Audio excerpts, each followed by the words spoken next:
That's here. That's home. That's us. On it, everyone you love, everyone you know, everyone you ever heard of, every human being who ever was, lived out their lives. The aggregate of our joy and suffering, thousands of confident religions, ideologies, and economic doctrines, every hunter and forager, every hero and coward, every creator and destroyer of civilization, every king and peasant, every young couple in love, every mother and father, hopeful child, inventor and explorer, every teacher of morals, every corrupt politician, every superstar, every supreme leader, every saint and sinner in the history of our species lived there, on the mote of dust, suspended in a sunbeam.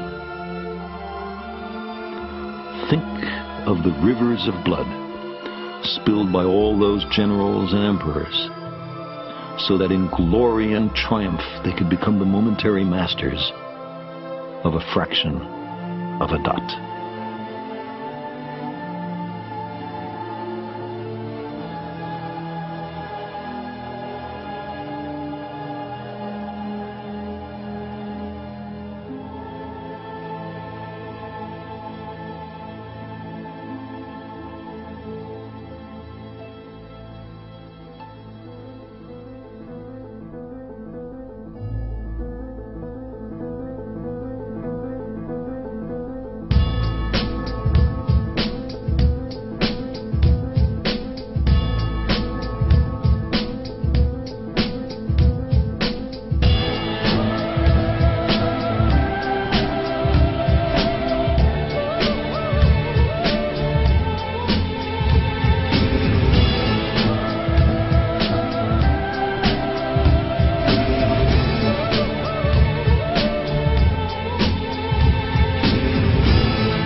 Global meltdown coming. It is a global depression, and one world currency and one world financial system is the end game.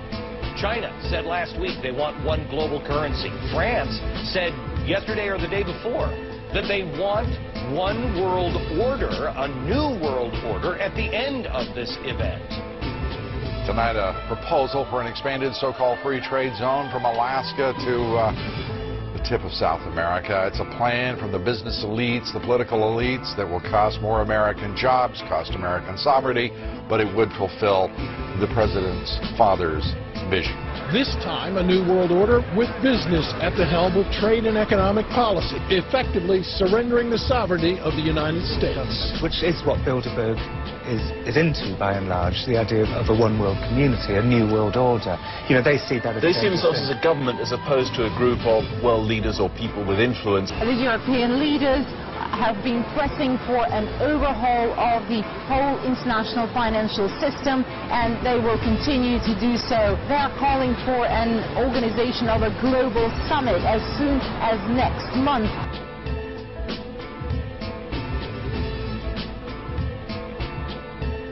Chancellor and Josie very much for the transatlantic economic integration plan.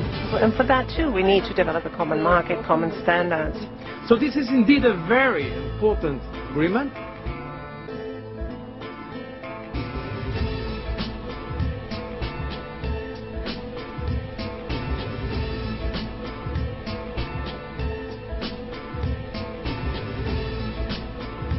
Within the next 4 years, we will see the emergence of a new international order. The beginning of a new international order. New world order. Of a new world order.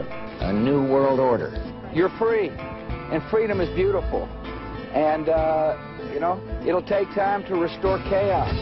The forces shaping this world at this moment are so strong, and they all tend in one direction.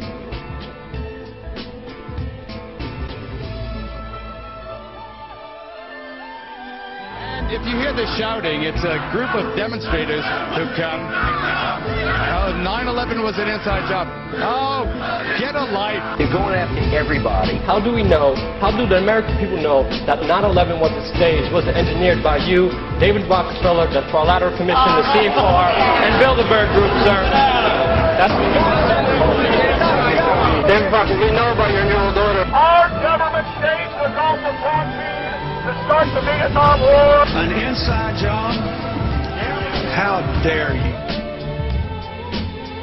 The 21st century is going to be a new century. Not the century of slavery, not the century of lies, issues of no significance, and classism, statism, and all the rest of modes of control. It's going to be the age of humankind standing up for something pure, something right. The truth is out there in front of you.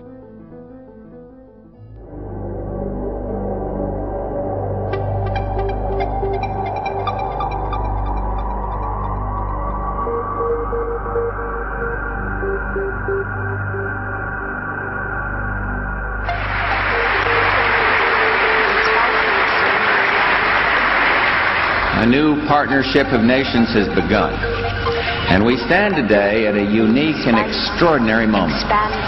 The crisis in the Persian Gulf, as grave as it is, also offers a rare opportunity to move toward an historic period of cooperation.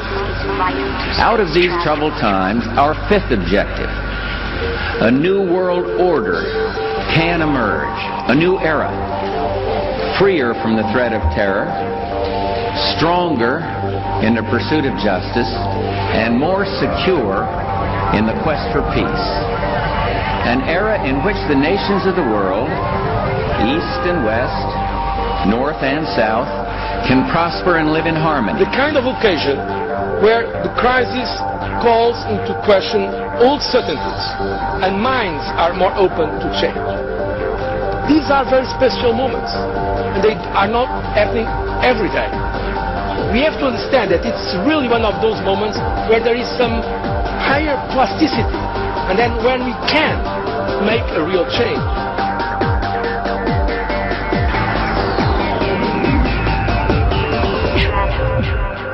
Without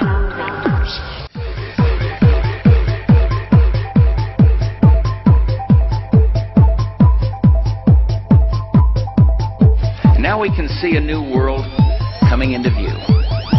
A world in which there is a very real prospect of a new world order. In the words of Winston Churchill, a world order in which the principles of justice and fair play protect the weak against the strong. A world where the United Nations, freed from Cold War stalemate, is poised to fulfill the historic vision of its founders.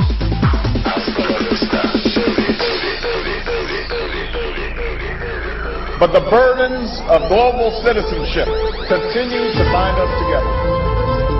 A change of leadership in Washington will not lift this burden. He's forging his vision of a new world order, and he's outlining 5 challenges facing the globe in a key speech at this evening's Lord Mayor's banquet. They're the economy, of course, but also terrorism and extremism, climate change, conflict and ways to rebuild states after war, and poverty and disease. Gordon Brown will today call on fellow world leaders to seize the opportunity created by the worldwide economic crisis to create a truly global society. The Prime Minister will use a high-profile speech in the City of London to say that Britain, the US and Europe should join together to create a new, stronger and more just world order. Now is the time to build new bridges across the globe as strong as the one that binds us across the Atlantic.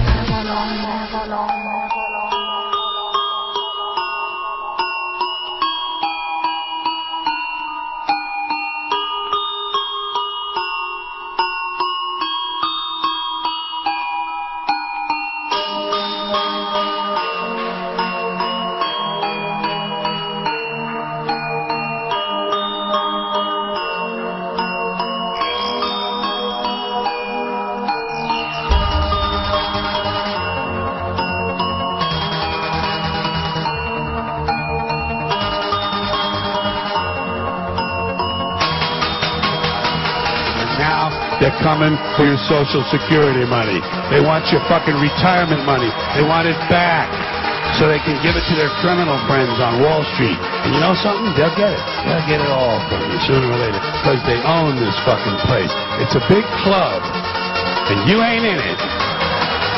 You and I are not in the big club. It is a big idea, a new world order, where diverse nations are drawn together in common cause